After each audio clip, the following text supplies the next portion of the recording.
Acción Política ECR Eurolat, en particular a Germán por la invitación. Es un gusto estar esta mañana con todos ustedes. Me gustaría comentar alguna de las cosas, ¿no?, de los que me han precedido también. Es una de las ventajas de ser el último. Vamos a ver, en cuanto a los liderazgos políticos, resulta que es muy tentador para un líder político precisamente compartimentalizar, ¿no? O sea, dividir la sociedad en diferentes colectivos precisamente para apelar al rasgo más característico, ¿no?, al rasgo identitario de ese colectivo en particular, porque todo lo demás deja de importar. Es decir, si uno por su condición, si por su orientación sexual se le mete, ¿no?, bajo el grupo del colectivo LGTBI, ¿no?, que mencionaba Miguel Ángel, pues ya está. Lo más importante que hay en su vida, independientemente de lo que tenga aquí o aquí, es su condición sexual y, por lo tanto, homogeneizo un colectivo al que me dirijo directamente y reclamo su voto a través de, pues, ciertas prerrogativas. Entonces, esto se convierte en ese juego adelante, ¿no?, que también señalaba, en ese juego infinito realmente, ¿no?, que mencionaba Miguel Ángel, en el que la sociedad pasa de ocupar los ciudadanos una dimensión horizontal, donde todos son iguales frente a la ley. Desde luego no somos iguales, ¿no?, ni mucho menos. Es una de las maravillas de la democracia, ¿no?, que no siéndolo nos hace iguales frente a la ley. Nos ubica en una dimensión vertical, donde en función de esas identidades uno ocupa una mejor posición en sociedad, con ciertas prerrogativas, ¿no?, y donde, por ejemplo, yo pues estoy aquí abajo, ¿no? Soy un varón heterosexual católico, o sea, horrible, ¿no? Blanco, se me ha olvidado. Entonces, hay una competición, ¿no? Hay una competición por esa condición de víctima, y donde no existe me lo invento. Y además es un juego tremendamente difícil al que jugar, porque nuestra posición en sociedad depende, en todo caso, en todo momento, de nuestro interlocutor. Porque si nuestro interlocutor cambia, en función de sus características puramente identitarias, nuestra posición con respecto a él también cambia.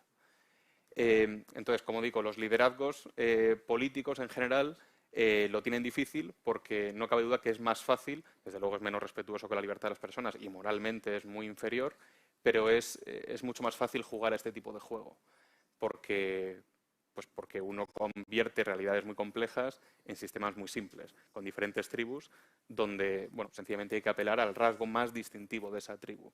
En cualquier caso, a mí me gustaría contestar un poco al título de la sesión, ¿no?, porque, por muchos motivos, algunos de los cuales pues, me los habéis sugerido o inspirado, ¿no?, los anteriores ponentes. En primer lugar, claro, voy a decir una serie de tópicos, no por ello menos ciertos. El muro no se cae, se derriba. Al derribar el muro de Berlín, esto, más que el fin de la historia, inicia una nueva, porque se producen una serie de penetraciones, ¿no?, en ese sentido, ideológicas, culturales, a este lado del muro, ¿no?, en lo que conocemos como el Occidente, no ya geográfico, sino de valores. No obstante, el cambio en la izquierda se venía produciendo desde mucho antes. Miguel Ángel, tú has citado algunos cambios en los 2000, etcétera, ¿no?, con el advenimiento ya de lo puramente woke, pero ya a finales de los 60, principios de los 70, los intelectuales marxistas franceses se dan cuenta de que, precisamente porque pensaban que nos dirigíamos hacia ese fin de la historia, pensaban que la clase media iba a liquidar, o sea, el crecimiento de la clase media iba a liquidar la clase obrera, ¿no?, que era su caladero a todos los efectos.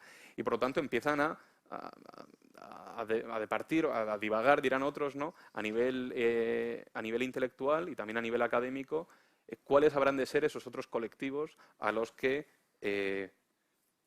llevar la dialéctica marxista, ¿no?, esa dinámica social de identidad y confrontación, ¿no?, que es el motor en el que vive y florece, ¿no?, el marxismo. Precisamente por esto abandonan la clase obrera o la clase trabajadora, que lejos de desaparecer vemos cómo sigue siendo una parte importantísima de nuestras sociedades, y lo que ha dado pie, por cierto, a que algunas formaciones de derecha, ante el desamparo precisamente de la clase de las personas que más sufren en nuestras sociedades, pues les lleven ese amparo, esa protección, ¿no?, esas propuestas. Es decir, la clase trabajadora, especialmente en Europa, se siente abandonada, y con razón, por la izquierda política. Y como digo, pues esto la derecha ha sabido con gran habilidad pues utilizarlo y como debería ser por otra parte, ¿no? En beneficio propio, porque eran huérfanos políticos a todos los efectos. Dicho lo cual, creo que atribuimos demasiados méritos al comunismo patrio o internacional, porque mucho antes de una posible invasión ideológica tras la caída, derribo del muro,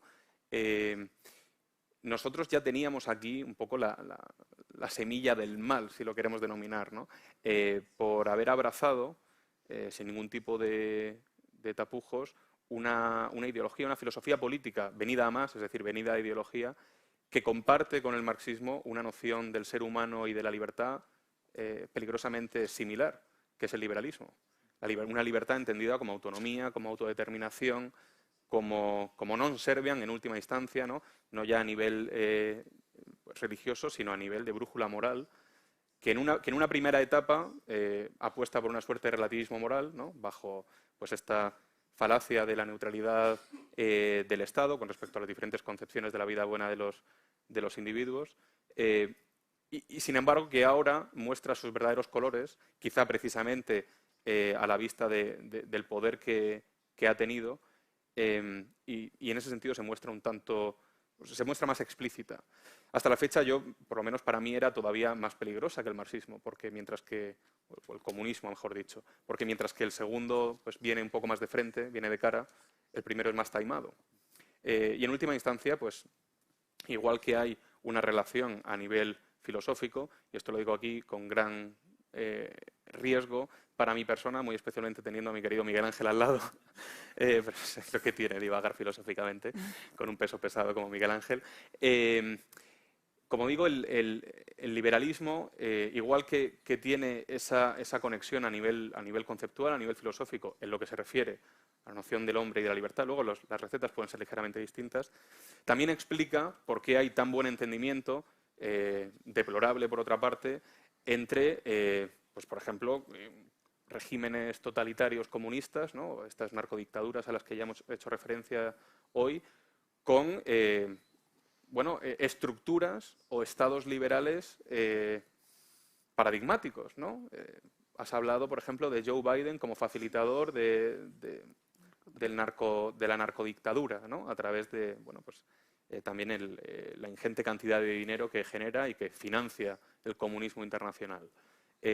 Hablamos de la Unión Europea, que para vergüenza de ella en ocasiones no solo mira con indiferencia estas narcodictaduras, sino que en muchas ocasiones pues, se encuentra en connivencia con ellas, ¿no? Entonces es decir, hay una explicación filosófica de fondo y luego hay una tormenta perfecta. Has hablado o creo que lo señalabas tú, como la avalancha de los ciudadanos, ¿no? La huida de los ciudadanos buscando... La estampida. Estampida, ese es el término que has empleado. Buscando reductos de libertad. Bueno, es que precisamente ellos son los que sufren esa tormenta perfecta, donde no hace falta que haya muchos ingredientes que están coordinados entre sí para que todos les machaquen, ¿no? Es decir, para que se vean afectados por todos, ¿no? Que, como digo, comparten muchos rasgos.